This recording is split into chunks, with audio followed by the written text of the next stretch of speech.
محمد حبيب الله لا إله إلا الله محمد حبيب الله لا إله إلا الله محمد حبيب الله لا إله إلا الله محمد حبيب الله لا إله إلا الله محمد حبيب الله لا إله إلا الله محمد حبيب الله لا إله إلا الله محمد حبيب الله لا إله إلا الله محمد رسول الله عليه صلاة الله لا إله إلا الله محمد رسول الله عليه صلاة الله لا إله إلا الله محمد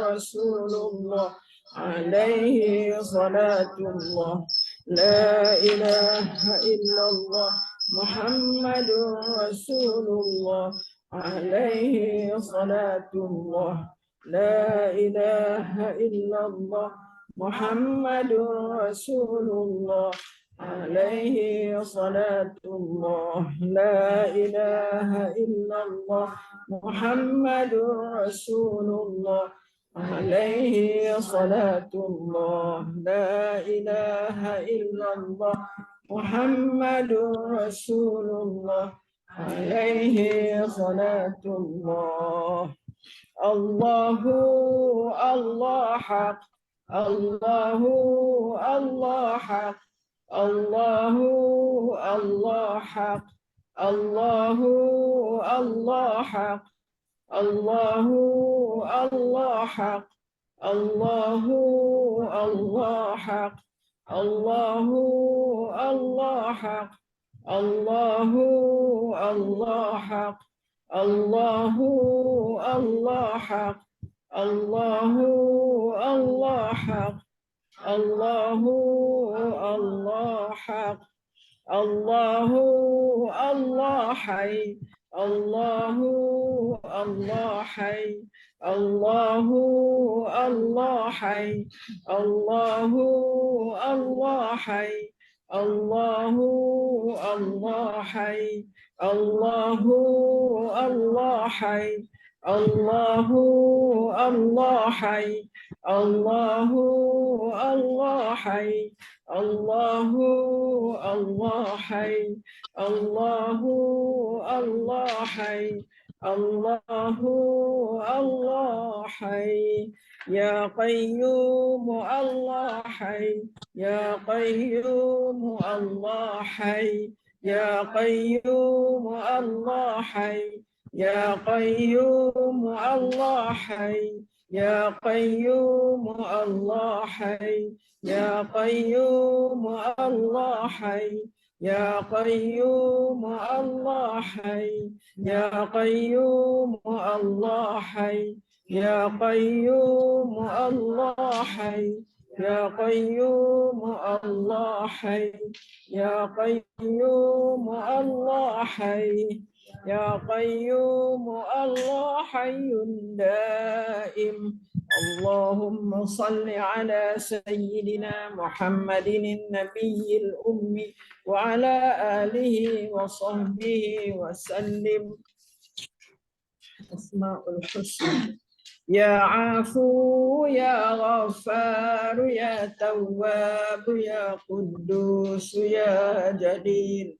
يا عفو يا غفار يا تواب يا قدوس يا جليل يا عفو يا غفار يا تواب يا قدوس يا جليل يا عفو يا غفار يا تواب يا قدوس يا جليل يا عفو يا غفار يا تواب يا قدوس يا جليل. Wahai Allah yang maha pemaaf, wahai yang maha pengampun, wahai yang maha penerima taubat, wahai yang maha suci, yang maha agung. Maafkanlah kami ya Allah, sempurnakanlah Ampunilah kami ya Allah, terimalah taubat kami, suci dan jernihkan hati nurani kami daripada segala penyakit-penyakit hati, dosa dan berhala dunia. Ya Nur ya Hadi ya Haq, ya Nur ya Hadi ya Haq, ya Nur ya Hadi ya Haq, ya Nur ya Hadi ya Haq, ya Nur ya Hadi ya Haq.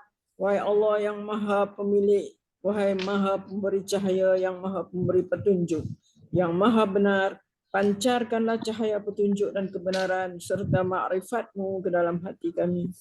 Ya Fattahu, ya Fattahu, ya Fattahu, ya Fattahu, ya Fattahu. Wahai Allah yang Maha Pembuka, bukakan hijab antara kami dan Engkau ya Allah. Ya Latif, ya Latif, ya Latif, ya Latif, ya Latif. Wahai Allah yang Maha Lembut, lembutkanlah hati-hati kami yang keras ini agar sentiasa gemetar ketika disebut namamu. Ya Hafiz, ya Muhaimin, ya Hafiz, ya Muhaimin, ya Hafiz, ya Muhaimin, ya Hafiz, ya Muhaimin, ya Hafiz, ya Muhaimin. Wahai Allah yang Maha Pemelihara, yang Maha Pelindung, peliharalah, lindungilah, dan pagarilah hati-hati kami daripada bisikan nafsu dan syaitan. Ya Bari, ya Bari, ya Bari, ya Bari, ya Bari. Wahai Allah yang Maha mengadakan segalanya, anugerahkan kami kepasrahan yang sepenuhnya terhadap-Mu. Jadikanlah seluruh jiwa raga kami untuk perjuangan agamamu dan abadimu yang sejati. Ya Alimu, ya Hakimu, ya Rashid. Ya Alimu, ya Hakimu, ya Rashid. Ya Alimu, ya Hakimu, ya Rashid. Ya Alimu, ya Hakimu, ya Rashid. Ya Alimu, ya Hakimu, ya Rashid. Wahai Allah yang Maha mengetahui, yang Maha bijaksana, yang Maha cerdas, kurniakan kami ilmu ma'rifat agar kami benar-benar mengenali dan mentaati. Curahkanlah hikmah dan kebijaksanaan agar kami menjunjung segala titah perintah-Mu. Berilah perhatian-Mu dan kasih sayang-Mu dalam setiap urusan kami. Ya Arhamar Rahimin, Ya Hakimu, Ya Karimu, Ya Ahadu, Ya Samad, Ya Hayyu, Ya Muhyi, Ya Qayyumu, Ya Zal Jalali wal Ikram. La ilaha illa anta Rabbuna. Ya Arhamar Rahimin, Ya Hakimu, Ya Karimu, Ya Ahadu, Ya Samad, Ya Hayyu, Ya Muhyi, Ya Qayyumu, Ya Zal Jalali wal Ikram. La ilaha illa anta Rabbuna. Ya Arhamar Rahimin, Ya Hakimu, Ya Karimu, Ya Ahadu, Ya Samad, Ya Hayyu, Ya Muhyi, Ya Qayyum, Ya Zal Jalali wal Ikram. La ilaha illa anta Rabbuna. Ya Arhamar Rahimin, Ya Hakimu, Ya Karimu, Ya Ahadu, Ya Samad, Ya Hayyu, Ya Muhyi, Ya Qayyum, Ya Zal Jalali wal Ikram. La ilaha illa anta Rabbuna. Ya Arhamar Rahimin, Ya Hakimu, Ya Karimu, Ya Ahadu, Ya Samad, Ya Hayyu, Ya Muhyi, Ya Qayyum, Ya Zal Jalali wal Ikram. La ilaha illa anta Rabbuna. Wahai Allah yang maha mengasihani daripada segala yang mengasihani, yang maha bijaksana, yang maha mulia, yang maha esa. Engkaulah tempat meminta, wahai yang maha hidup, yang maha menghidupkan, yang maha berdiri sendiri, yang maha memiliki keagungan dan kemuliaan. Tiada Tuhan melainkan Engkau. Tuhan kami, layakkanlah kami, ya Allah, menjadi gulungan yang berjaya di dunia dan akhirat. Terima dan berkatilah himpunan kami. اللهم صل على سيدنا محمد طب القلوب ودوائها وعافية الأبدان وشفائها ونور الأبصار وضيائها وعلى آله وصحبه وبارك وسلم. Ya Allah, berilah rahmat atas penghulu kami Nabi Muhammad sallallahu alaihi wasallam, yang dengan berkat bersalawat ke atas baginda akan menyembuhkan hati-hati, menjadi penawar dan menyehatkan tubuh badan, juga memberi kesembuhan penyakit, serta mengurniakan cahaya penglihatan, dan kurniakanlah juga rahmat, keberkatan dan kesejahteraan ke atas keluarga dan sahabat baginda.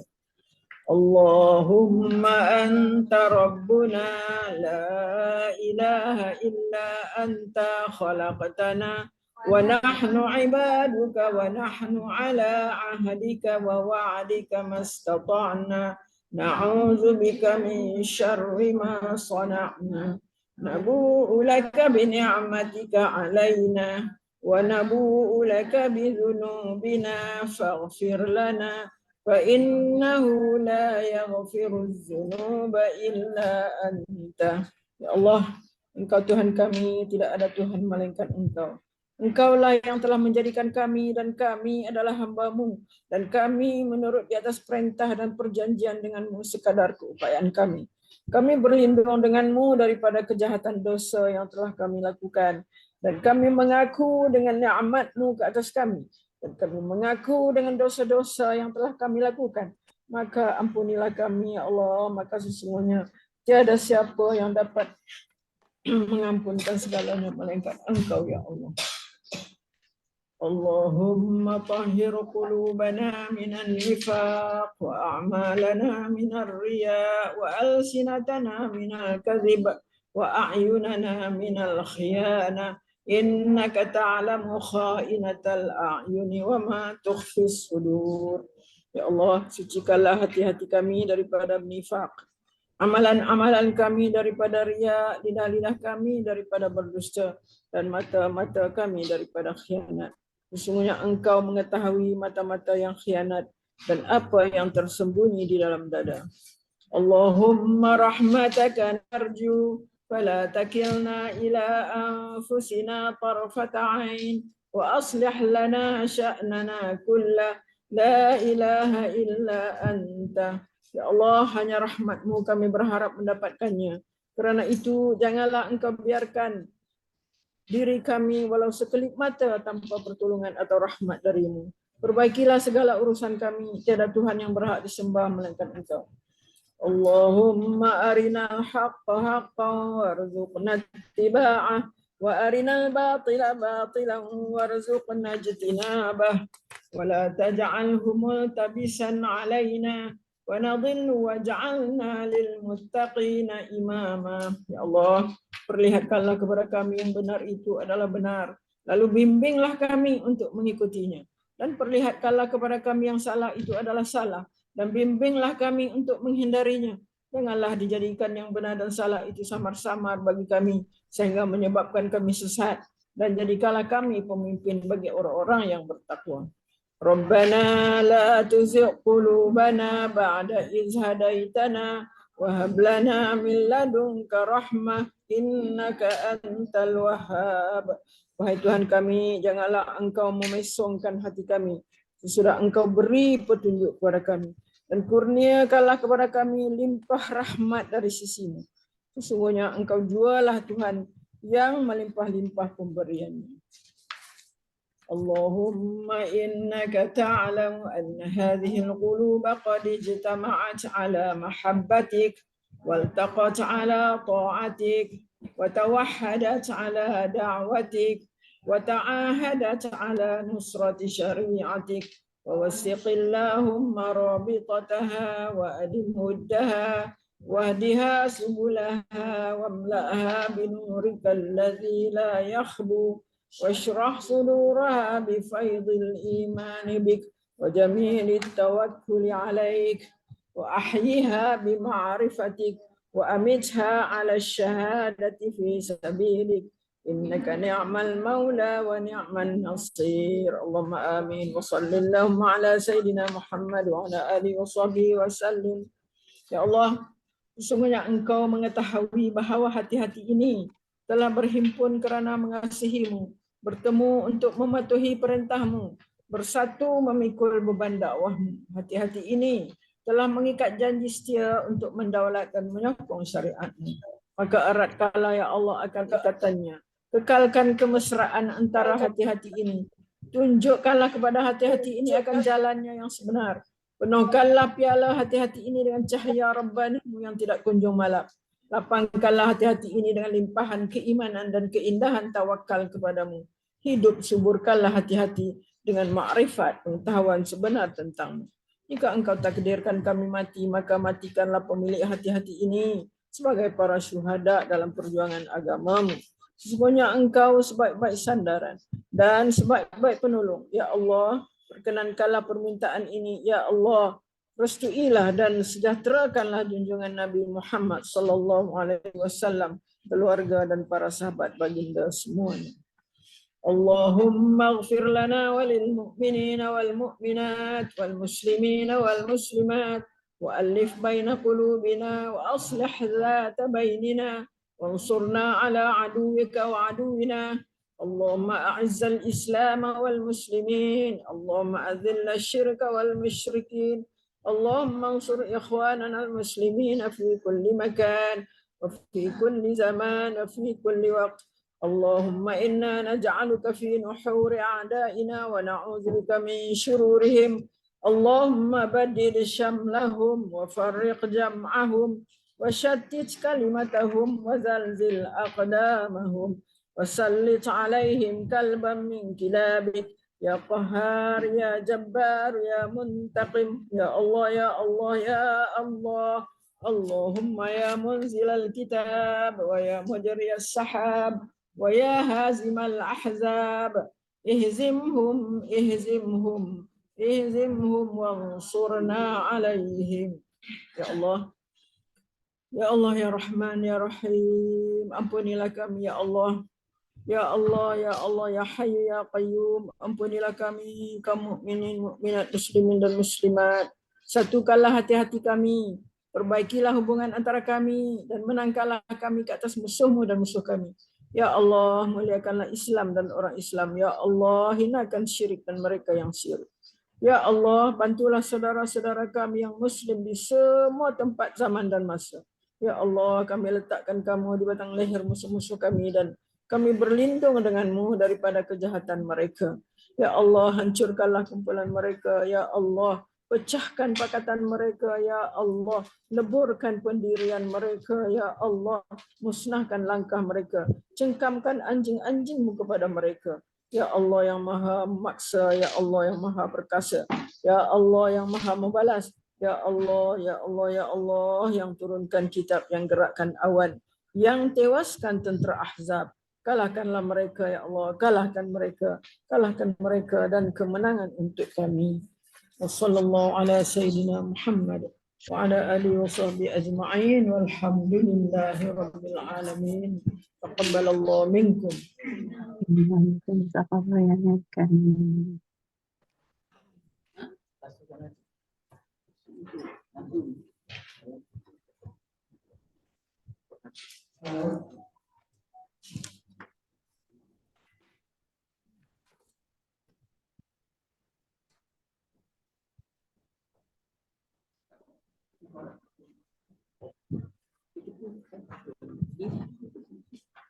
أعوذ بالله من الشيطان الرجيم بسم الله الرحمن الرحيم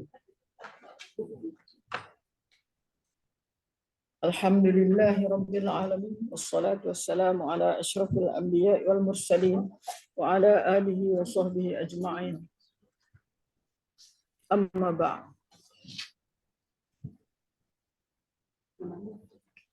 benda-benda yang dikasihi, yang disayangi, kawan rakan yang mengikuti majlis kita pada hari ini. Syukur alhamdulillah dapat lagi kita bertemu di dalam ruangan ini, dalam majlis ini, yang mana hari ini kita akan menggunakan suatu kitab barulah. Baru pun tak baru, dah lama keluar ni. Itulah yang kita, yang tajuknya merawat 7 penyakit hati. Merawat 7 penyakit hati.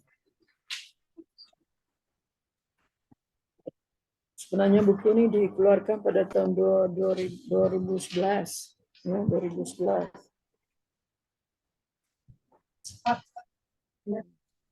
Merawat 7 penyakit hati. Sebenarnya penyakit hati ini bukan minyak ni saja, banyak lagi.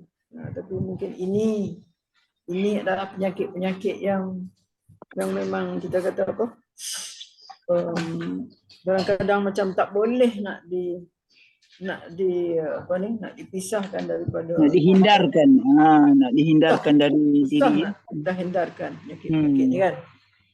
Jadi tak tahulah, ada kawan tanya, Ustazah, macam mana Ustazah pergi tertarik kepada buku ni.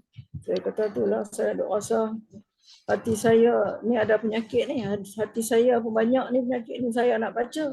Lepas tu saya nak share dengan kawan-kawan juga. Jadi itulah yang banyak.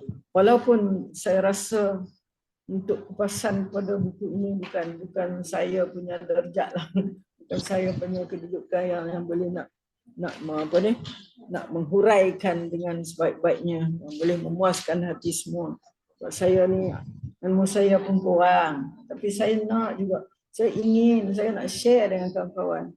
Saya nak share dengan rakan-rakan yang lain. Kerana takutlah apabila penyakit ni ada di dalam hati, penyakit-penyakit ni, amalan kita, apa yang kita buat habis. Buatlah sebanyak mana pun. Setinggi bukit ke, gunung ke apa, sampai ke kaki langit, sampai ke awan di langit tu pun, maknanya kalau kita buat amalan yang banyak sekalipun, ada penyakit-penyakit ini habis, licin. Itu yang kita takut, itu yang saya sangat takut sangat-sangat, ya Allah. Minta jauhlah daripada penyakit-penyakit ni. Minta jauhlah ya Allah. Kalau benda tu tak ada, ya Allah, latihkanlah jiwa, latihkanlah hati ini supaya jauh daripada penyakit-penyakit tu. Jadi kita takutlah kita buat amalan banyak-banyak. Memang kita suka buat amalan banyak-banyak. Tapi tengok-tengok tak tahu habis. Tak ada apa. Disebabkan oleh penyakit-penyakit. Sebelum daripada saya nak masuk betul-betul ke dalam penyakit ini, saya nak sebutlah tu. Saya nak jelaskan sikitlah apa yang saya tulis kat papan hitam. Tak papan hitam lah, papan putih tu. Jelaskan sedikit. Sebab kita, kalau kita nak hindarkan daripada penyakit-penyakit ni, yang dia bahagikan di sini 7 penyakit tu apa? Penyakit berbangga, yang ajab bin nafs, penyakit bangga diri, penyakit terpedaya dengan perasaan sendiri, yang dalam bahasa Arab dia panggil al-ghurur, sombong dan bongkak, iaitu takabur. Penyakit apa lagi? Suka menunjuk-nunjuk, riya, dan ingin didengar, sum'ah, ingin didengar kebaikan yang dia buat.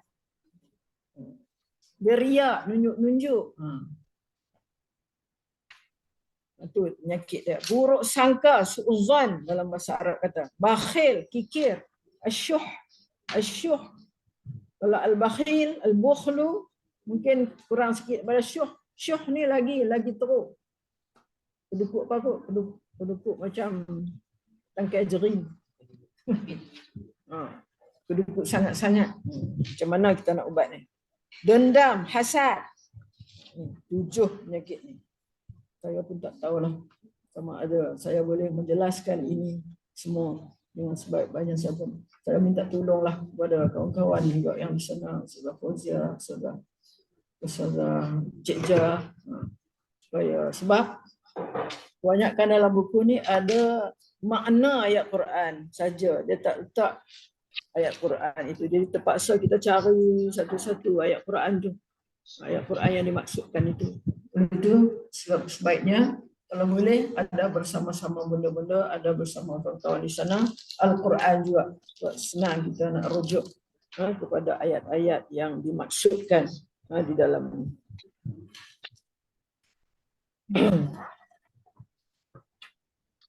Okay, jadi saya pergi kepada itu. Apa yang dimaksudkan sebagai tazkiyatun nafs. Itu kataan pertama atas tu. Tazkiyatun nafsi. Mungkin kita pun selalu dapat dengar daripada penceramah-penceramah sama ada di TV ke atau di radio ke atau di masjid ke apa, YouTube ke apa. Tazkiyatun nafs. Tazaikiyata itu an-nafs. Penyucian diri. Kita nak suci diri, jiwa kita. Tazkiyatun nafs. Apa makna tazkiyatun nafs? Tazkiyah juga datang perkataan zakat. Kan zakat hejah dia apa? Zai, kaf, alif, ta, marbuta. Zakat.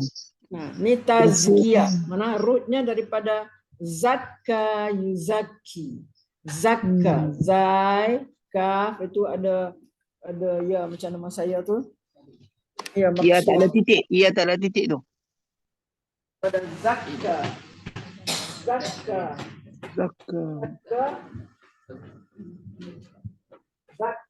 kan zakka ya zakka yuzaki, maka masdar dia kata terbitan dia adalah tazkiyah.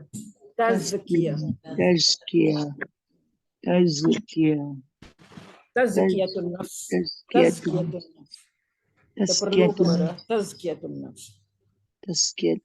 Kita tengok makna dia secara ringkas lah.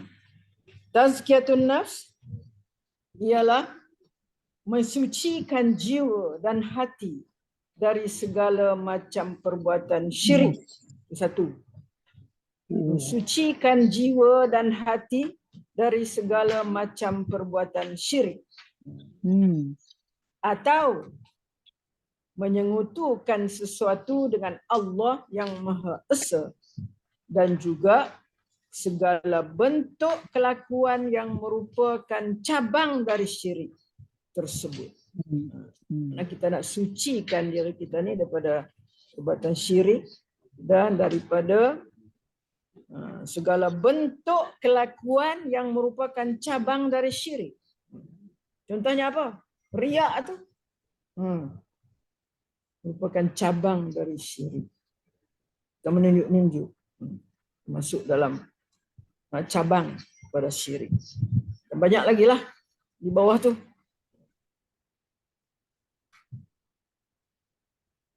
Apa makna mempersekutukan?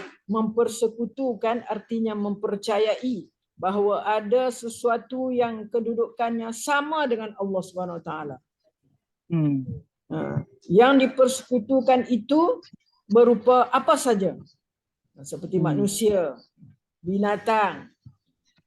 Kalau kita tengok ada orang yang apa ni, yang menyembah manusia, menyembah binatang, benda-benda di dalam alam maya ini, seperti matahari, semua matahari, bulan, bintang dan sebagainya. Ataupun pohon-pohonan, ataupun yang diada-adakan sendiri oleh manusia. Itu adalah tu. Ini kira syirik besar. Semua termasuk syirik lah. Ini syirik besar Ustaz tu. Patung, seperti patung. Ini jelas kan? Jelas. Kita takut yang tak jelas tu. Yang tak jelas lah yang kita nak apa ni? Kita bincangkan ni, yang nak kita fahami ni. Ya. Seorang yang nak mendapatkan tazkiyatun nafsi wajiblah mentahqiqkan atau maknanya tahqiq Tahqiqkan. ni kita kata Tahqiq. tahqiq, mana menyatakan dengan sungguh-sungguhnya yang dirinya mentahqiqkan serta menyucikan dirinya dengan melaksanakan ketauhidan dan memahaesakan Allah Ta'ala. Nama esakan Allah lah. Esa atau tunggal di dalam sifatnya. Allah ni tunggal dalam sifatnya. Esa di dalam perbuatannya, tunggal dalam perbuatannya. Dan dia adalah Maha Esa dalam segala hal. Pendeknya Allah ni esa dalam segala hal. Di mana esa tu tauhid lah, ketauhidan. Artinya tidak sama dengan apa yang dimiliki oleh makhluk, yakni apa-apa yang diciptakan olehnya.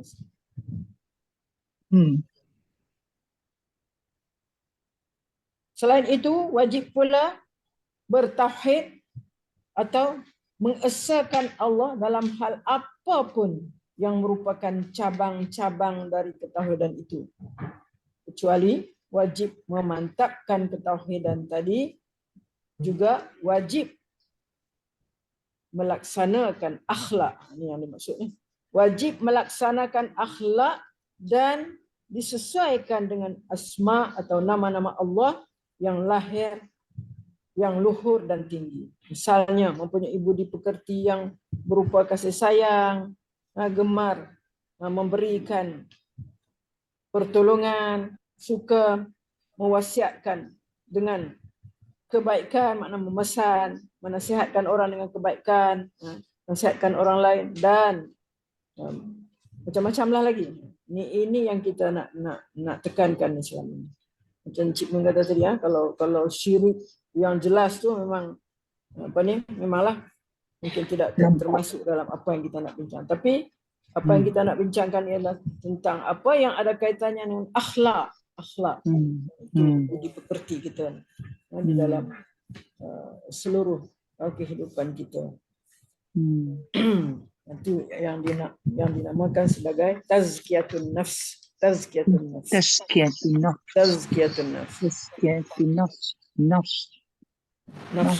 Jiwa, diri ya. Tazkiyatun nafs. Kemudian apa yang saya tulis di bawah itu mengenai apa? Iaitu mengenai nafs, itu nafsu, diri manusia itu kita boleh bagikan kepada nafsu. Jenis nafsu manusia itu kita bagi kepada ada 7 yang selalu disebut-sebutkan, 3 atau 4 yang di atas ni yang selalu kita dengar kan, yang namanya nafsul ammarah. Pertama, nafsul ammarah. Dapat tak? Orang di sana dapat dah? Dapat dah? Saya hantar dah. Datin dah hantar. Nafsul ammarah. Ammarah. Lepas tu nafsul lawamah. Nafsul mulhamah. Nafsul mutmainnah. Ini yang selalu kita dengar, 4 ni. Yang kelima, radiyah, nafsul radiyah, an-nafsul mardiyah, an-nafsul kamaliyah. 7 lah. Semua nafsu. Jadi sebelum saya masuk kepada buku kita ni, kita kenal ini dulu. Kita kenal ini dulu.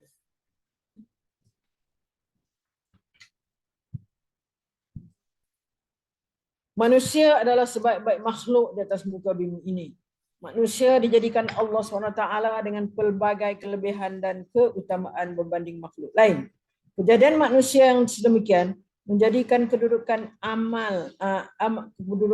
amat istimewa dan mulia. Dalam sebuah hadis qudsi, Allah telah berfirman yang bermaksud sesungguhnya manusia itu rahsiaku dan akulah yang menjadi rahsianya, dan rahsia itu sifatku dan sifatku tiada lain, akulah juga. Dalam soal ma'rifat pula Allah SWT berfirman dalam hadis Qudsi, akulah perbendaharaan yang tersembunyi. Aku ingin supaya dikenali, di ma'rifati, maka aku jadikan alam ini dan mereka ma'rifat kepadaku.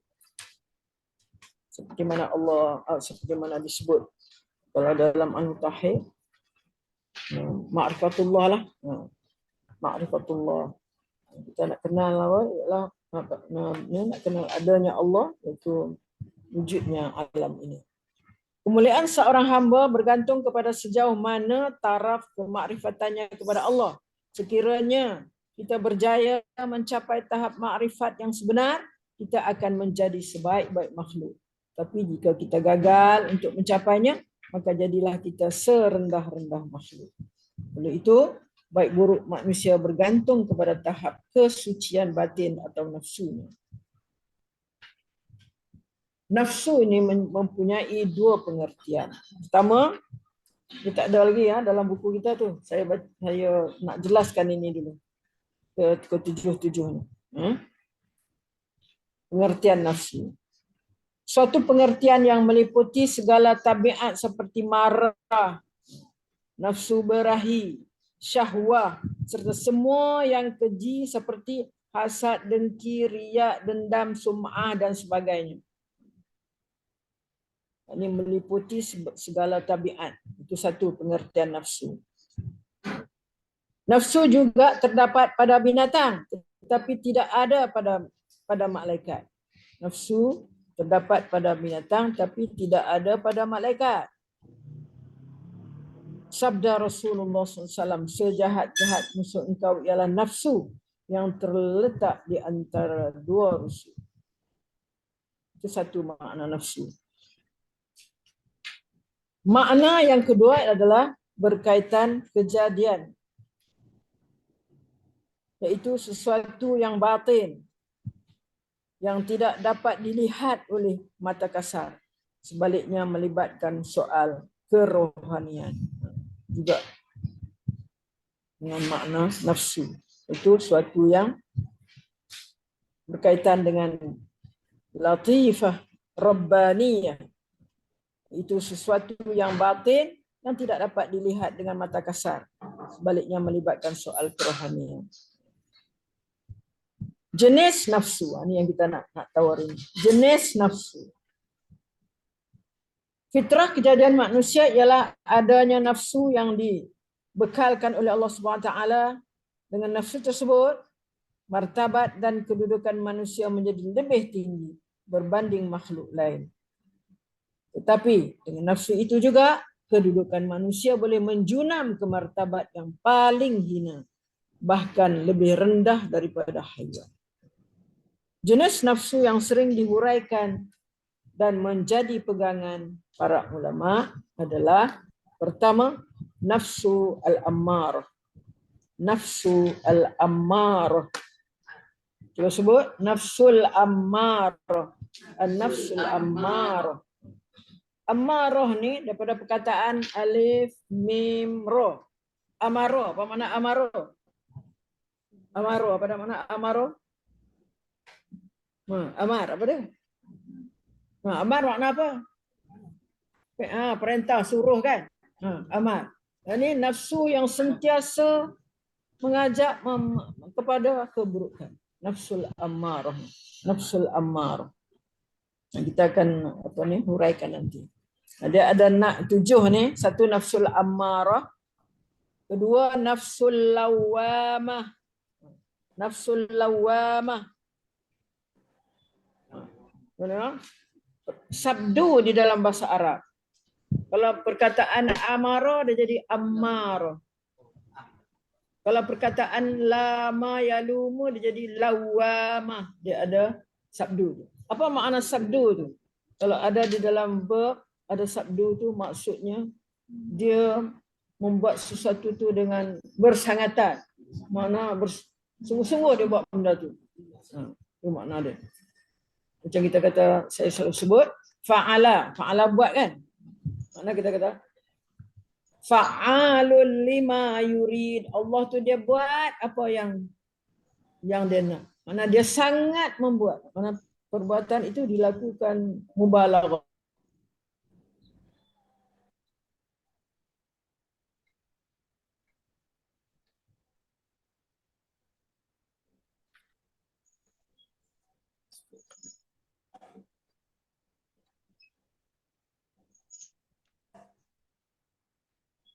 Ustazah dah terkeluar ke?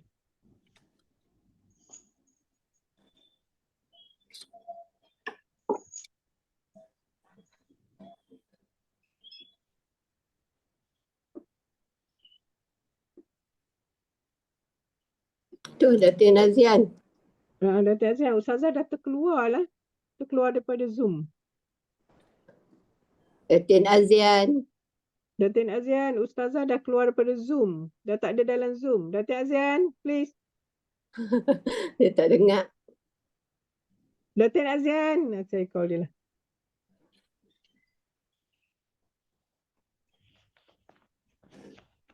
Kelas sana dengar je kelas. Kelas sana still on tu. Kelas on kita lah tak dengar. Macam mana takut dia punya network lah. Dia orang face to face. Datin Azian. Ustazah bercakap bersungguh-sungguh tertekan telefon tu. Dia bukan telefon, dia punya PC tu. PC tu tak stable. Datin Azian. Dia mute kan tadi sebenarnya. Dia tak dengar kita. Allah. Sebab tadi saya suruh dia mute sebab dia interference. Call lah dia. Dia tutup mikrofon dia. Tu. Datin Azian. Datin Azian. Keluar daripada Zoom. Dia dah terkeluar daripada Zoom. Dia tak ada dalam Zoom dah. Lah. Ustazah Bushra. Datin pun tak, Datin tak on mikrofon tu sebab tak boleh cakap tu. Saya rasa telefon. dia punya notebook tu habis bateri kot tu. Tak masuk network. Cuba call lah. Okay, thank you. Okay, thank you. Call lah tu. Okay dah. Tak ada Ustazah, tak ada.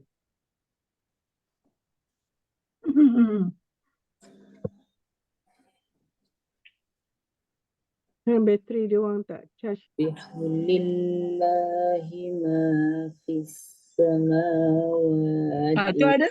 Okay, alhamdulillah. Ustazah Ada. ini Datin Azian punya tab. Tapi mikrofon Ustazah tak itu. Dia Tak pakai on. Datin Azian punya. Ustazah pakai Datin Mia tu, Datin Mia. Tadi dia punya off tu, dia punya PC. Datin. Tapi dia Mia tu. Sekejap, so dia mute sekejap. Ustazah cakap tak dengar. Datin, Datin punya tab. Datin punya tab mute. Unmute dan please kuatkan volume ya. Okay, thank you. Mute, okay. Volume, kuatkan volume. Tak boleh dengar. Volume, Okay. Okay. boleh dengar dah? Okay, alhamdulillah. Okay. Okay, boleh dengar? Okay, terima Ya, kasih. boleh Ustazah. Daripada mana tadi tak dengar tu? Daripada nombor berapa tadi? Saya terangkan. Ustazah baru nak cakap tadi. Lah sekali apa? Nafsul lawamah tu. Nafsul lawamah. Dua-dua. Bawa amarah je. Amarah dah. Dalam lawamah ni pun dia ada sabdu juga kan? Lawam. Lawa. Daripada root dia lama yalum. Makna apa ni? Mencela. Amayalun. Lama yalum. Kalau lawama yulawimu mana banyak mencela. Sabdu itu membawa Mencela, menghina lah. Mencela, menghina.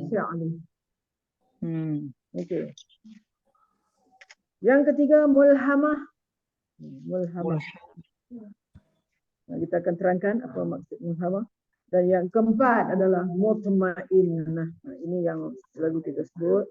Dalam Al-Quran pun ada sebut dalam surah apakah? Ya ayyatuhan nafsul mutmainnah irji'i ila rabbiki radiyatan mardiyah fadkhuli fi ibadi wa dkhuli jannati. Kemudian yang kelima, an-nafsur radiyah. Jiwa yang redha.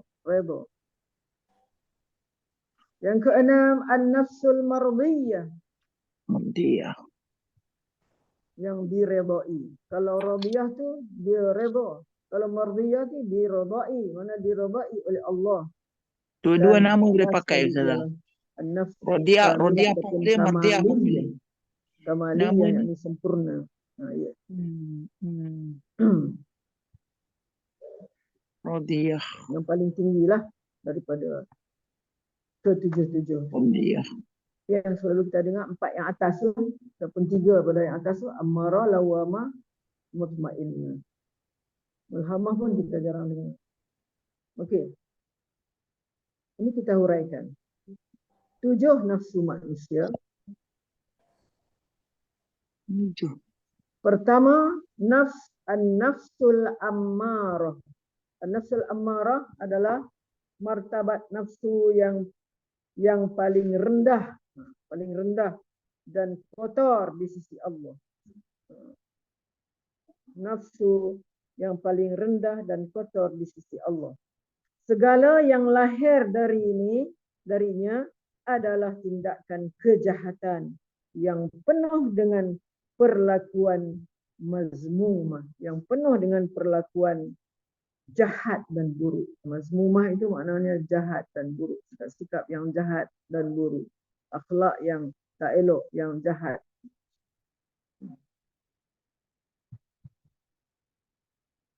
Dalam Quran ada sebutkan, wa ma ubarri'u nafsi innan nafsa la'ammaratun bisu'. Kan? Dalam surah apa tu? Dalam surah Yusuf. Dalam surah Yusuf. Wa ma ubarri'u nafsi innan nafsa la'ammaratun bisu'. Ini salah satu daripada nafs yang disebutkan di dalam Al-Quran. Ammarah bisu. Kita nak tahu juga siapa yang cakap ni. Cerita apa ni? Itulah, kalau kita lihat dalam surah Yusuf ni, cerita Nabi Yusuf lah. Siapa yang cakap ni? Di sini ahli tafsir kata Yusuf yang kata.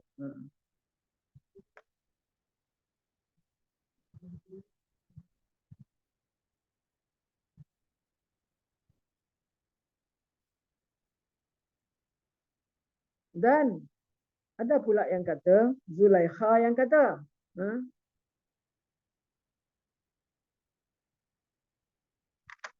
Wa ma ubarri'u nafsi innan nafsa la'ammaratun bisu'. Apa makna ubarri'u nafsi? Dan tiadalah aku nak membebaskan diriku.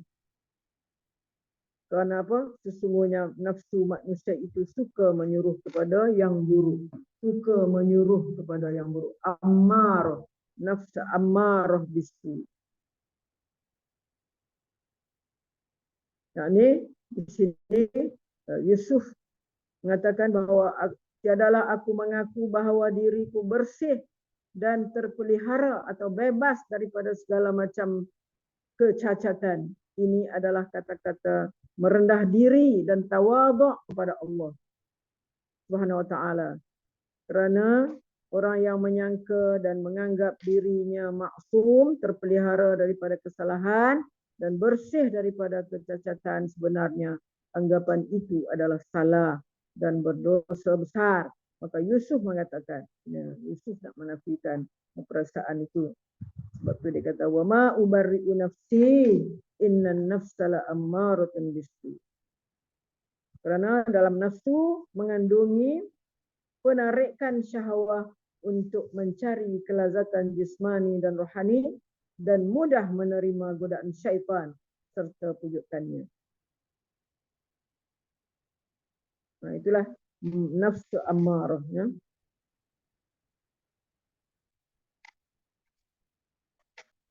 Okey. Pada tahap ini, hati tidak mampu memancarkan sinar. Hati tidak mampu memancarkan sinar. Kenapa? Sebab dalam hati ini sentiasa Maknanya nak melakukan perkara keburukan. Dia kata hati tidak mampu memancarkan sinar. Kenapa? Kerana dihijab oleh dosa. Kerana hijab dosa. Kita banyak buat dosa, maka hati kita sudah terhijab, terlindung. Hijab dosa yang tebal menjadikan lapisan lampu ma'rifat terkunci dan tiada usaha untuk mencari jalan menyucikannya. Ketika itu ya, hati tidak mampu memancarkan sinar. Kerana apa? Kerana hijab dosa yang tebal. Kerana bila banyak dosa, jadi sekatan ataupun tertutupnya hati. Menjadikan lapisan lampu makrifat terkunci. Itu maksudnya kalau sebelum ini kita faham, kita makrifat, kita kenal Allah. Kita kenal Allah, kita takut nak buat dosa. Sebab Allah itu sentiasa ada di dalam ingatan kita. Tapi telah terhijab, telah tertutup dengan sebabnya. Menjadikan lapisan lampu makrifat itu terkunci. Tak boleh nak tembus lagi. Sebab sudah tertutup ya. Tiada usaha mencari jalan untuk menyucikan. Tak ada usaha pula. Tiada usaha pula, maka lagilah. Oleh kerana itu, hati terus kotor, dihinggapi oleh pelbagai penyakit. Keadaan hati yang gelap dan kotor telah digambarkan oleh Allah menerusi kenyataan berikut. Dalam hati mereka ada penyakit, lalu ditambah penyakitnya oleh Allah. Allah gambarkan. Ini dalam suratul Baqarah ada ayat yang menyatakan ini. Fi qulubihim maradun fazadahumullahu maradan. Ini dalam hati siapa? Orang munafik. Orang munafik. Dalam hati mereka ada penyakit. Jadi penyakit itu lalu ditambah penyakitnya oleh Allah. Fazadahumullahu maradan. Allah tambahkan lagi penyakit itu. Itu nafsu ammarah. Semua nafsu ammarah ni sentiasa menyuruh manusia membuat kemungkaran. Nafsu ammarah ni sentiasa menyuruh manusia membuat kemungkaran. Bahkan manusia itu hendak berbuat maksiat berterusan. Sehingga begitu sekali. Ada dalam hati dia ni, orang yang ada nafsu ammarah ni, dia dalam perkara maksiat ni kalau boleh dia nak buat berterusan. Dalam kehidupan seharian, mereka tidak pernah mengambil peduli tentang hukum. Orang ni yang ada nafsul ammarah ni. Hukum halal ke, haram ke, perintah ke, larangan ke, malah kejahatan sudah sebati dalam diri mereka. Kejahatan dah jadi sebati dah. Darah sedaging dah orang kata, sebati dalam nafsul ammarah ni. Sangat-sangat bahaya kalau orang yang ada nafsul ammarah ni. Kalau kita boleh lihat, kalau kita boleh lihat keadaan masyarakat sekeliling kita, kemungkinan mana banyak sekali lah orang yang ada nafsul ammarah ni. Sebab apa? Kita tengok ada perkelahian sampai membawakan kepada pembunuhan. Ada pertengkaran, ada perkelahian dalam rumah tangga. Saya 2-3 minggu sudah pergilah nak report IC hilang. Lepas tu tengok seorang perempuan kat sebelah. Polis tu tanya, "Kak nak mengadu apa?" "Nak mengadu. Suami saya pukul saya." Ya Allah. Kesiannya. Suami pukul. Macam-macam kan. Itu semuanya bergantung kepada nafs yang kita sebut tadi. Dia ada nafsul ammarah ke, dia ada nafsul lawamah ke, baik sikit pada atas tu. Dia ada nafsul mulhamah ke, baik sikit lagi. Dia ada nafsul mutmainnah, yang baiklah, yang sangat baiklah. Kemudian dia ada nafsul radiyah, mardiyah dan kamaliyah. Itu semua tingkat-tingkat yang dah paling baiklah. Kemudian dia kata dalam kehidupan seharian mereka tak pernah mengambil peduli tentang hukum halal haram, perintah dan larangan. malah kejahatan sudah sebati dalam diri mereka. Ada kalanya mereka merasa bangga melakukan kejahatan. Ada yang merasa bangga melakukan kejahatan. Contohnya, berbangga dapat merosakkan anak dara orang. Bangga dengan kehidupan songsang. Songsang minum arak lah apa. Macam sekarang ni LGBT lah apa benda semua. Makin menjadi-jadi. Sangat kita takutlah. Pergaulan bebas juga. Pada peringkat nafsu ini, mereka menganggap bahawa hidup hanya sekali. Itulah dia. Hidup sekali je.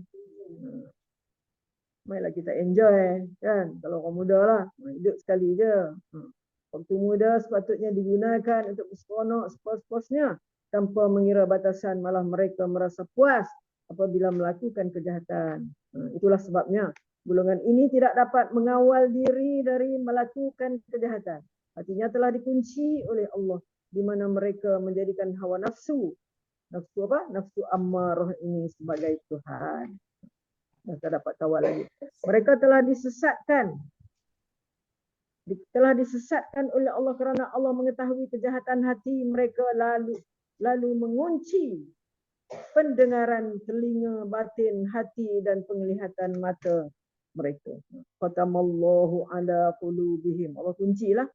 Dalam Al-Quran ada sebutkan dalam ayat yang keberapa?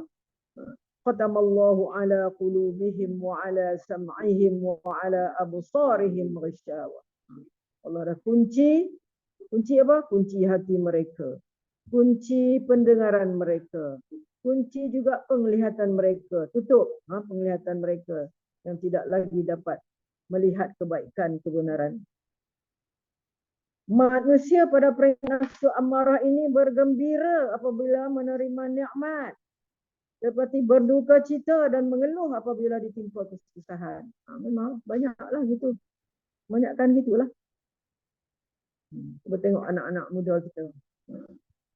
Segi cakap mereka, segi akhlak mereka, itulah dia. Menunjukkan yang mereka ni kalau dapat aja apa ni, terima nikmat, suka. Bila dapat ditimpa kesusahan, mengeluh. Pada peringkat ini, segala kelakuan dan perbuatan mereka mengikut kehendak syaitan yang telah menguasai diri mereka sepenuhnya.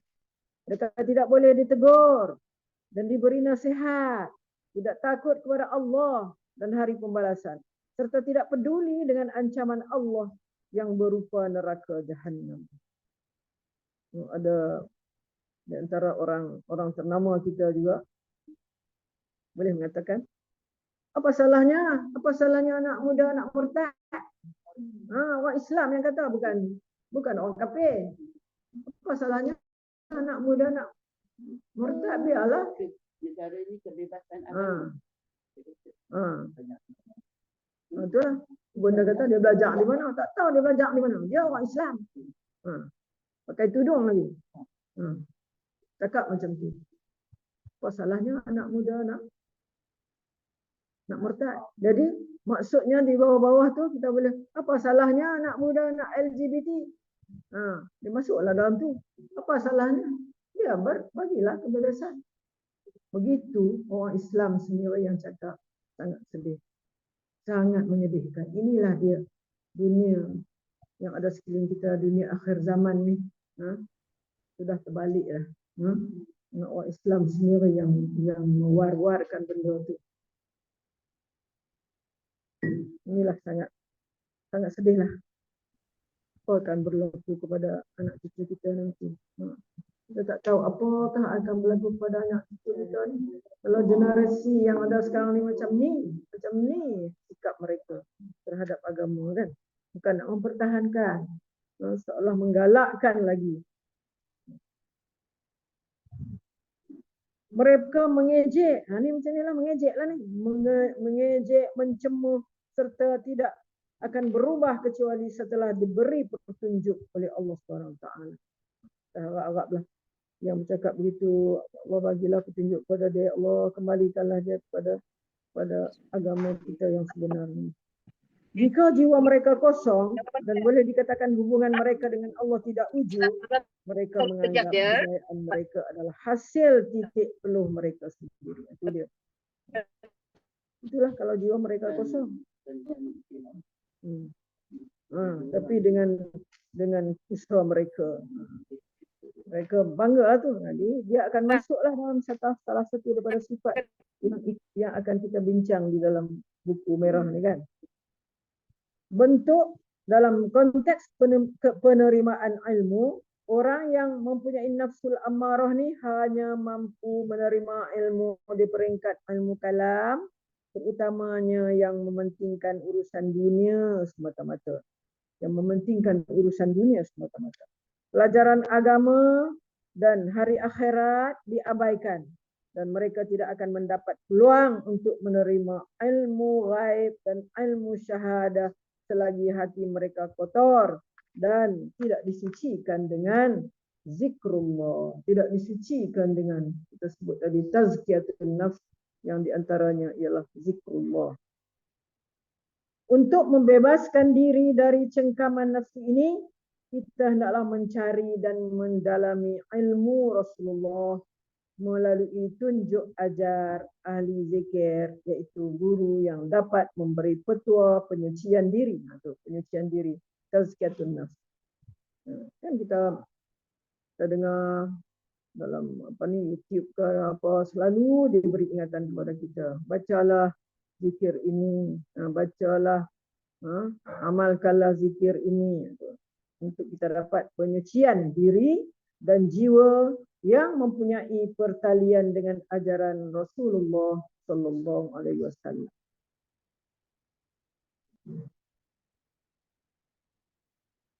Sabda Rasulullah SAW yang bermaksud setiap sesuatu ada alat penyuciannya, dan yang menyucikan hati ialah zikir kepada Allah, ingat kepada Allah. Salah satu untuk menyucikan diri kita ialah ingat kepada Allah, zikir kepada Allah. Ammarah tidak mengenal sesiapa. Orang yang berjubah ke sekalipun tidak ada akan terlepas daripadanya, dan apa yang diikutinya hanyalah zikrullah. Apa yang ditakutinya ialah zikrullah. Sabda Rasulullah SAW bermaksud, sesungguhnya syaitan telah meletakkan belalainya pada hati manusia. Apabila manusia berzikir kepada Allah, mundurlah syaitan itu. Dan apabila dia lupa, syaitan menelan hatinya. Menelan hatinya. Ini selalu kita jumpa hadis ni disebut dalam apa? Apabila kita baca qul tu, 3 qul tu. Qul a'udzu birabbin nas, qul a'udzu birabbil falaq, qul huwallahu ahad kan. Jadi yang ni-nya qul a'udzu birabbin nas, malikin nas, ilahi min syarril waswasil khannas allazi yuwaswisu fi sudurin nas minal jinnati wan nas. Kalau kita baca tu, dia akan hilang. Bila kita lupa kepada Allah, dah dia datang semula. Dia apa ni? Dia makan kita punya hati kita. Dia telan hati kita. Menelan hatinya. Syaitan itu menelan hatinya. Orang yang lupa kepada Allah. Apa dia? Bala tentera kepada nafsu ammarah ni. Bala tentera dia. 1, kedekut. Ni bala tentera nafsul ammarah. Orang yang kedekut. Syuh tadi. Asyuh, al-bukhl, al-bakhil. Tamak. Orang yang tamak tu di antara bala tentera nafsu ammarah. Orang tamak ni dia tak kira. Dia tak kira. Pasal dia dapat. Tak kira. Cara baik ke, cara tak baik ke, aku nak dapatkan juga. Nak dapatkan juga apa yang aku nak. Hal-hal yang aku nak, tanah yang aku nak, apa lagi kemudahan-kemudahan. Mana aku nak, aku buatlah macam mana pun. Dengan rasuah atau dengan apakah. Sebab dia tamak. Tamak ni lawan dia apa? Tamak. Kikir tamak. Pemurah. Lawan dia Ini pemurah. lawan dia apa dia? Pemurah. Tamak. Murah. Ha? Pemurah. Rugi lawan dia untung kan? Rugi lawan dia untung. Tamak lawan dia apa? Tamak lawannya memada. Qanaah. Memada. Orang yang memada dengan apa yang tak apalah. Memadai. Apa yang ada ni aku tak Cukup apa apalah. yang ada. Nak Cukup apa yang ada. sampai nak melanggar. Ha? Nak melanggar, nak apa ni? Nak ikut suka hati tak maulah. Takut. Takut kita terjebak dalam Mencukupi. dalam Lawannya perkara yang mencukupi. tidak baik. Hasad lagi lah. Ini yang banyak dalam apa ni? Dalam dunia kita ni. Kita pun kena tengok juga aku ni ada perasaan macam ni, ya Allah, jauhkanlah ya Allah. Minta jauh ya Allah perasaan hasad ni. Perasaan hasad, dengki. Hasad, dengki. Arab cakap hasad kan, Ustazah? Hasad Arab cakap. Melayu lagi tambah lagi hasad dengki. Tak dengar lah Kak Mun cakap apa? Tak, Arab kata hasad. Al-hasadu. Kan? Melayu tambah lagi hasad dengki. Dengki Ni sama ada Ustaz. perkataan hasad tu. Min syarrin naffasati fil uqad wa min syarri hasidin iza hasad. Kita minta jauh daripada kejahatan hasad. Min syarri hasidin iza hasad. Keburukan hasad. Bodoh ni apa? Orang tak belajar bodoh lah. Bodoh. Bukan main cakap itu, cakap ni macam orang cerdik tapi sebenarnya bodoh. Kan masuklah tu. Dah lah bodoh, sombong pula kan. Bodoh. Orang bodoh. Itu amarah. Sebab dia tak tahu, dia tak ada ilmu. Jadi dia buatlah. Kalau ni nafsu nafsul amarah ni sudah menguasai dia, dia buatlah ikut kebodohan dia, ikut cara tak tahu dia tu. Kalau dia tahu dia tentu tak buat.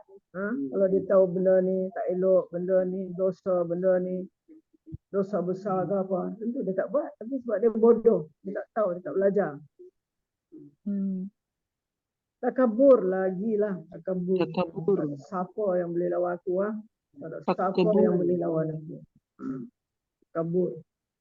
Tu dalam dunia sekarang ni, takabur ni memang bertabur-tabur lah. Di dalam dunia ni takabur itulah yang menyebabkan rosaknya masyarakat, rosak. Kemudian syahwah. Syahwah masuk dalam amarah bisu. Memang orang yang ada syahwah ni dia keinginan kepada keinginan. Walaupun keinginan kepada memuaskan nafsu kan, itu termasuk dalam syahwah. Kita kira dah. Kita tengok dalam dunia kita sekarang sampai kepada orang yang berpangkat pun, orang baik-baik pun sanggup ikut keinginan, benci. Ni pula benci, dengki. Ini dia tentera kepada nafsul ammar. Sama dengan iri hati Ustazah. Ya. Iri hati, dengki, iri hati. Dengki dengan iri hati mana lebih kuat? Iri hati. Kita ni bahasa Melayu kita pun banyak lah. Iri hati, dengki. Macam dekat-dekat juga kan. Tapi dalam bahasa Arab dia dengki ni dia ada dua. Satu dengki yang memang tidak disuruh oleh Allah, dengki. Tidak disukai oleh Allah, tidak disukai dengki tu. Dengki ni apa? Supaya nikmat pada orang lain tu hapus. Tu dengki lah tu. Orang tu dapat nikmat, orang tu kaya, orang tu tak boleh dapat orang tu apa-apa kebaikan, kita dengki, kita tak suka. harap kata biarlah nikmat tu hilang pada dia. Kalau dengki satu lagi yang disebut sebagai dalam bahasa Arab ghibtah. Ghibtah ini maknanya kita katalah orang tu berjaya. Kita nak supaya kejayaan dia tu kita juga nak macam dia. Bukan kita nak dengki supaya kejayaan dia tu terhapus daripada dia. Tidak. Kita nak kita berjaya macam dia.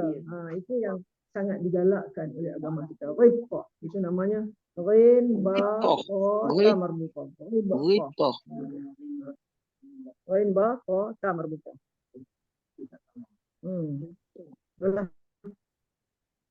Dalam bahasa Arab itulah ghibtah dengan apa ni al-hasad. Hasad. Kita dengar dalam hadis Rasulullah pun ada sebut tentang hasad ni. Al-hasadu, hasad dengki lah. Al-hasadu ya'kulul hasanat kama ta'kulun narul hataba. Hasad ta'kulu bah, ya'kulu bah. Hasad ya'kulu bah, akala ya'kulu orang bahasa Arab.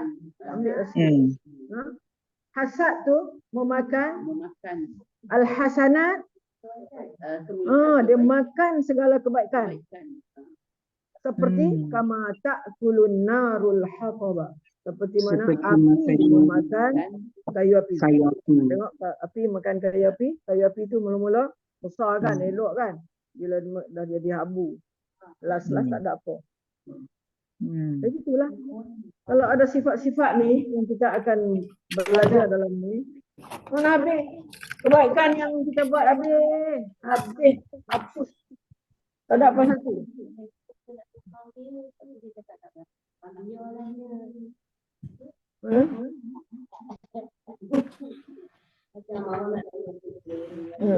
Jangan tolong. Ini hasad lah tu. Hasad lah tu. Kita memanglah keliling kita.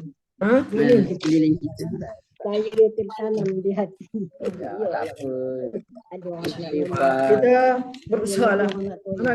Kita pun kita mengaku diri kita tak mana tak boleh nak elak daripada perkara-perkara tu juga. Kita minta kepada Allah, ya Allah, hapuslah, jauhkanlah aku daripada sifat-sifat yang tak baik ni. Minta kepada Allah. Minta selalu kepada Allah. Memang kadang-kadang memang tak boleh kadang-kadang tak boleh nak elakkan. Tapi kita cubalah usaha untuk elak. Mujahadah. Maksudnya kita lawan. Iaitu nafsu ammarah. Nafsul ammarah bisu. Apa makna ammarah bisu? Nafsu yang nafsul ammarah. Nafsul ammarah itu apa? Maksudnya nafsu yang menyuruh, sentiasa menyuruh kepada keburukan kan, menggalakkan supaya kan. Nafsul ammarah tu bisu. Nafsul ammarah nama dia. Okey, kita pergi kepada nafsul lawamah. Nafsul lawamah. Cuba benar sebut. Saya nak minggu depan saya datang, benda boleh sebut ke enam nafsu ni tanpa lihat kepada catatan. Tanpa lihat kepada. Lawamah. Tengok kalau dia tulis dalam Rumi pun W tiada dua, maknanya ada sabdu lah tu. Lawamah. An-nafsul lawamah. An-nafsul lawamah. Nafsul lawamah. Rumi ni nafsu yang menyesali. Nafsu yang menyesali, yang mengkritik diri sendiri. Nafsu yang mengkritik diri sendiri. Okey, nafsul lawamah itu nafsu yang mengkritik diri sendiri apabila berlaku kejahatan dan dosa ke atas dirinya. Katalah kita buat dosa. Allah, hati kita ni rasa, Allah, aku dah buat dosa ni. Macam mana ni? Macam mana aku sampai boleh buat dosa ni? Kemudian teruslah kita istighfar kan? Astagfirullah. Selalu kita ada. Jadi baik sikit lah pada hak mula tu. Hak mula tu memang hampas. Nafsul ammarah ni tak ada apa satu. Hampas. Tak ada guna langsung. Ini ada lah sikit ingatan. adalah sikit. Mana teringat balik apa yang buat. Kita nak nafs yang terbaik. Yang ni tak baik lagi. Maknanya lawamah ni kurang baik lagi. Ada lagi yang baik. Kita nak yang paling baik. Kalau ada ni pun bagus. Kalau ada ni pun bagus dah. Sebab dia ke arah nafsu al-mulhamah dan nafsu al-mutmainnah. Dia akan pergi ke arah tu kan. Okey, an-nafsul lawamah. An-nafsul lawamah. Jadi kita boleh tengok kepada diri kita. Kita boleh nilai diri kita. Kita duduk kat mana ni? Tak malah nafsul amarah. Ya Allah, jauhlah ya Allah. Kalau ada ni, boleh gagah lah. Nak baiklah tu halal ke nak baiklah. Nafsul lawamah, itulah nafsu yang sering mengkritik diri sendiri apabila berlaku kejahatan dan dosa ke atas diri dia. Nafsu ini baik sikit. Dia kata dalam buku ni pun, dia kata nafsu ini baik sikit lah daripada nafsu amarah. Sebab apa? Kerana seseorang yang melakukan kejahatan akan cepat sedar. Dia cepat sedar dan terus mengkritik serta mencela diri dia. Lawama, lama tu perkataan makna cela. Dia cela diri dia. Sebab dia marahlah kat diri dia kan. Mencela. Lawama.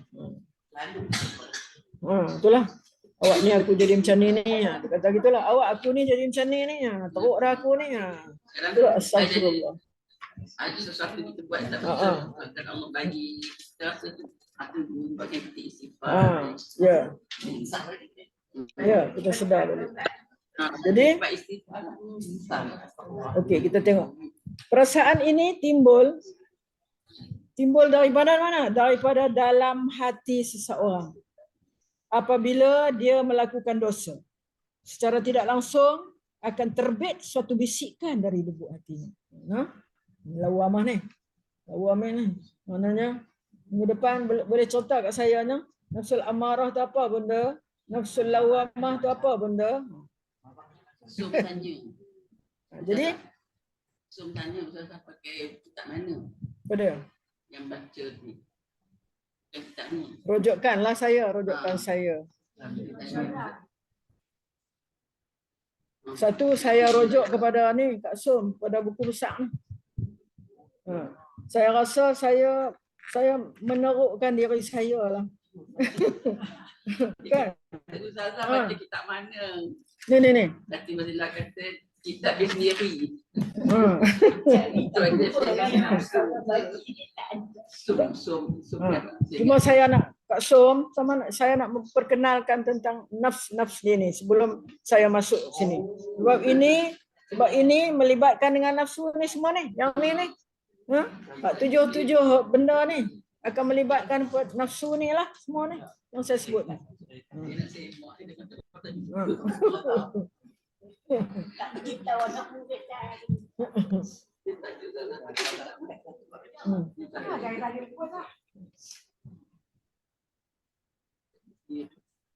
Apa kita habis yang kedua ni saja. Itulah nafsul lawamah. Boleh hadam dua ni, alhamdulillah. Maknanya ilmu tu dah dapatlah. Ilmu tu dah dipahami lah. Mana ilmu tentang nafs manusia itu ada 7 ini. Dan yang kita terangkan hari ini baru 2. Satu yang sangat-sangat tak elok. Yang sangat-sangat kita tak mau, yang sangat-sangat kita nak memohon kepada Allah supaya jauhkanlah kita daripada nafsul lawamah ni ya Allah. Dan yang kedua nafsul amarah, yang pertama. Yang kedua kita mengetahui, kita faham tentang nafsul lawamah. Kalau ada sedikit, maknanya nafsul lawamah ni dalam diri kita baiklah sikit daripada nafsul amarah yang pertama tu. Jadi dia kata sebenarnya perasaan ini timbul dari dalam hati seseorang apabila dia melakukan dosa. Secara tidak langsung akan terbit satu bisikan dari lubuk hatinya. Bisikan tersebut akan melarangnya daripada melakukan sesuatu yang keji. Buat apalah kamu buat benda ni? Janganlah buat benda ni dah lain kali ya. Timbul rasa bersalah di atas keterlanjuran. Terlanjur. Aku ni terlanjur dah, astagfirullahalazim. Okey. Ia ibarat taufik dan hidayah Allah untuk memimpinnya kembali dari kesesatan dan kesalahan kepada kebenaran dan jalan yang lurus. Inilah yang dikatakan lawamah, nafsul lawamah. Itu dia buat apa? Dia mengkritik diri dia, dia mencela diri dia apabila dia melakukan satu kesalahan. Apabila Allah menghendaki kebaikan pada seseorang, maka Allah akan menjadikan untuknya penasihat dari hatinya sendiri. Itu sabda Rasulullah. Barang siapa yang hatinya menjadi penasihat baginya, maka Allah akan menjadikan pelindung ke atasnya. Namun jika seorang meningkat ke martabat nafsul lawamah tapi tidak mematuhi isyarat lawamah yang terbit dari hatinya, lama-kelamaan isyarat tersebut akan padam dan malap. Dia jadilah nafsul ammarah balik. Tapi kalau dengan nafsul lawamah tu, dia patuhi isyarat lawamah. Isyarat lawamah apa? Dia cela, dia dia kritik diri dia dan dia nak buat seperti mana yang lawamah tu ajak, mana buatlah yang baik kan. Jadi maka dia akan baiklah, akan menjadi baiklah hati dia. Akhirnya dia akan jatuh kembali ke tahap nafsu al-ammarah. Kalau dia tak ikut isyarat daripada al-lawamah tu, maka akhirnya dia akan pergi ke tahap nafsul ammarah. Yang ni kita selalu tengok ada orang yang baik akan berubah menjadi jahat. Dan begitu juga sebaliknya. Semua ini disebabkan oleh keadaan nafsu yang sentiasa berubah. Dalam tahap lawamah, masih wujud sifat yang tidak baik. Yang kita kata baik sikit pada al-ammarah tu. Masih wujud sifat yang tidak baik, cuma jumlahnya semakin berkurang lah. Kalau kita kata al-ammarah tu 100% jahat, tapi kurang sikit ni. Lawamah ni dia kurang sikit lah. Jika kita terus mematuhi isyarat lawamah, yang ada sedikit demi sedikit sifat yang keji dapat dihapuskan. Jadi kalau kita ikut isyarat lawamah tu, maka kita bolehlah hapuskan sedikit demi sedikit sifat yang keji dan akhirnya dapat dihapuskan. Pada peringkat ini, kita banyak meneliti diri sendiri dan merenung segala kesilapan yang lalu. Apabila perasaan menyesal datang, kita akan mudah mengeluarkan air mata, kita akan menangis dalam solat, ketika bersendirian, ketika berzikir dan bersalawat. Selain daripada itu, kita mula memperbanyakkan kajian dan penelitian terhadap alam serta kejadian dan membandingkan sesuatu dengan diri sendiri. Kita juga lebih tekun menjalankan ibadah. Jadi masa inilah, masa lawamah ni. Ini saya lihat sendiri. Saya lihat sendiri benda ni. Kita juga lebih tekun menjalankan ibadah dan cenderung kepada perbincangan berkaitan soal mengenal diri dan mula jemu dengan persoalan yang tidak berkaitan dengan agama. Perubahan ini lebih mendadak sekiranya kita terjun ke dalam tasawuf. Itu kalau mendadaklah kalau kita terjun di dalam ataupun kita terlibat dengan tasawuf. Rasulullah SAW bersabda yang bermaksud bahwasanya perhatian orang-orang mukmin adalah pada solat. Perhatian orang-orang mukmin adalah pada solat, puasa dan ibadah, manakala orang munafik pula perhatiannya lebih kepada makan, minum, sama seperti keadaan binatang. Betul tak? Betul tak? Dia nak makan je. Tunjuk mai kat kita gambar. Oh tu dia. Dia masak ni. Allah. Telianya kita tengok. Dia orang makan aja. Kata hampa ni tak nak kira lain, kira makan je. Bukan yang kari-kari. Dah sakit ya Allah. Sedikit taufik adalah lebih baik daripada berfikir, dan berfikir perkara dunia ini memudaratkan. Sebaliknya berfikir perkara agama pasti mendatangkan kegembiraan. Apabila sampai ke tahap di mana kita lebih mementingkan akhirat daripada dunia, lawamah kita lebih tinggi sedikit daripada ammarah. Namun sekali-sekala ia tidak terlepas dari jatuh ke dalam jurang dosa dan kejahatan, tetapi ia cepat sedar dan beristighfar kepada Allah. Ini nafsul lawamah. Sebagai contoh, seorang yang tertinggal semayang akan merasa takut dan dengan perasaan menyesal, dia segera menggantikan semayangnya yang tertinggal tadi.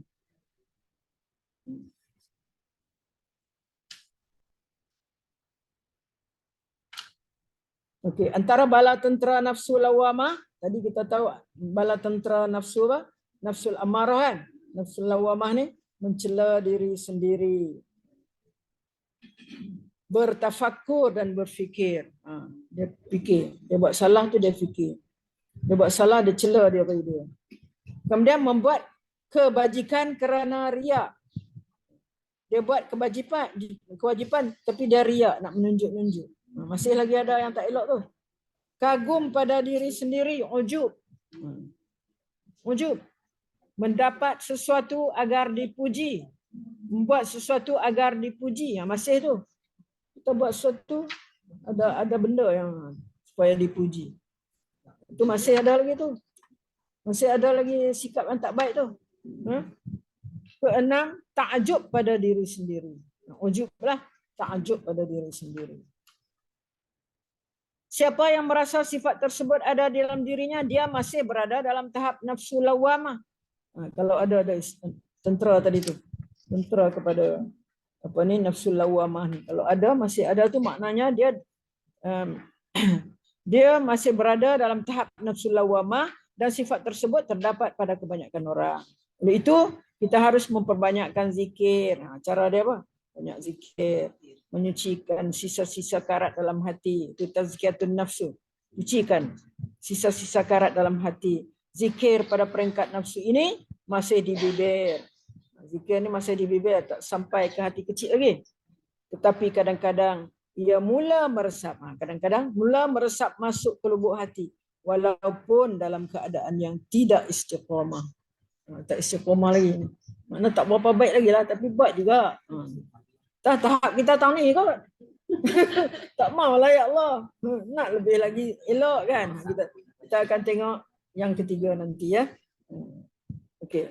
Lama kelamaan akan timbul keseronokan dan kesucian untuk berzikir dan melakukan ibadah yang lain. Apabila keadaan ini berterusan, insya-Allah kalau berterusan, maka Allah insya-Allah nafsu lawamah ini akan meningkat kepada tahap seterusnya.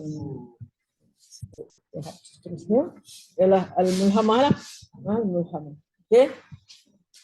Saya akhirkan setakat ini, yakni kita sekarang sudah masuk ke tahap nafsu yang kedua. Pertama dan kedua iaitu an-nafsul ammarah. Kedua an-nafsul lawwamah. Kita kaji. Kita kaji, insya-Allah kita tak mau amarah, tak maulah dan kalau ada lawamah sikit bagus, ada sikit kesedaran. Yang mana kita harap kalau kita ada nafsu lawamah ni, mana lama kelamaan akan menjadi bertambah baik ya. Insya-Allah yang ketiga nanti an-nafsul mulhamah. An-nafsul mulhamah. Mulhamah daripada perkataan ilham. Jadi ilhamkan dengan perkara-perkara yang baik kan.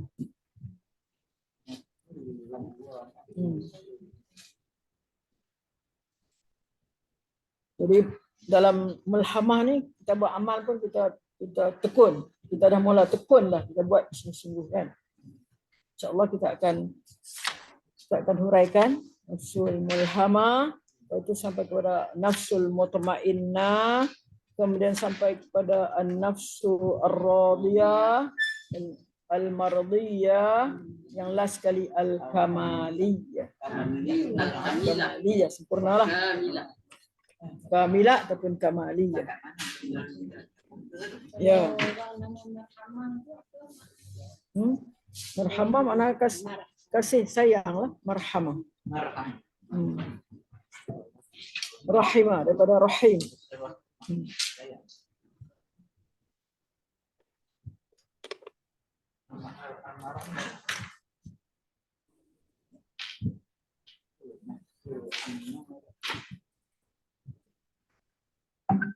Okey. Kawan-kawan sebelah sana, okey, kita sudah setakat ini. InsyaAllah kita akan doa. A'udzubillahi minasyaitonirrajim. Semayang kan? Bukan balik semayang kan? A'udzubillahi minasyaitonirrajim. Bismillahirrahmanirrahim. Alhamdulillahi rabbil alamin. Wassalatu wassalamu ala asyrafil anbiya wal mursalin wa ala alihi wa sahbihi ajma'in. Allahumma inna nastaudi'uka ma 'allamtana fardudhu ilaina 'inda hajatina ilaih wa la tunsinahu ya rabbal alamin. Allahumma ya Allah, Allahumma zidna 'ilman warzuqna fahma bi rahmatika ya arhamar rahimin. Allahumma inna nas'aluka hubbaka ya Allah wa hubba man yuhibbuk wal 'amal alladhi yuballighuna ila hubbik. Allahumma ij'al hubbaka ahabba ilaina min anfusina wa min ahlina wa min al-ma'il barid. Wa sallallahu ala sayyidina Muhammad wa ala alihi wa sahbihi ajma'in. Allahumma ya Allah. Kami satu Asmaul Husna Al-Muhsi. Muhsi itu apa makna? Itulah yang maha menghitung. Allah yang maha menghitung, mengira. Ilahana antal muhsi bi harakatil ibadil muhit bi amali alil hafai wal widati ahsaita jami'al asrar wa ma akhfa min asraril adad. اكشف عن قلوبنا الحجاب حتى نشهد في أنفسنا أنوار المعطي الوهاب وامنحنا نور المراقبة حتى نراقب جميع أعمالنا ونحصي سائر أحوالنا وحركاتنا وسكناتنا إنك على كل شيء قدير. Ya Allah, ya Tuhan kami, Engkau yang maha menghitung. Al-Muhsi, ya Allah, Allah yang maha menghitung dan menghimpun dengan teliti gerak-geri para hamba-Nya. Engkau yang maha mengetahui sikap dan tingkah laku kami, orang yang menjauhi atau mendekati-Mu. Engkau telah menghimpunkan semua rahsia dan yang telah tersembunyi dari rahsia para hamba-Mu.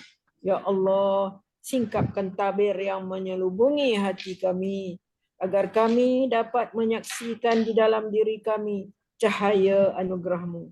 Wahai Tuhan yang maha pemberi anugerah, kurniakanlah kami cahaya, kurniakanlah kepada kami cahaya mengawasi diri, agar kami dapat mengawasi semua aktiviti kami dan dapat pula menghitung dengan teliti segala keadaan kami, baik gerakan maupun diam kami. Sesungguhnya Engkau maha berkuasa atas segala sesuatu. Wa sallallahu ala sayyidina Muhammad wa ala alihi wa sahbihi ajma'in. Walhamdulillahi rabbil alamin. Taqabbalallahu minkum inna wa minkum. Taqabbal ya karim.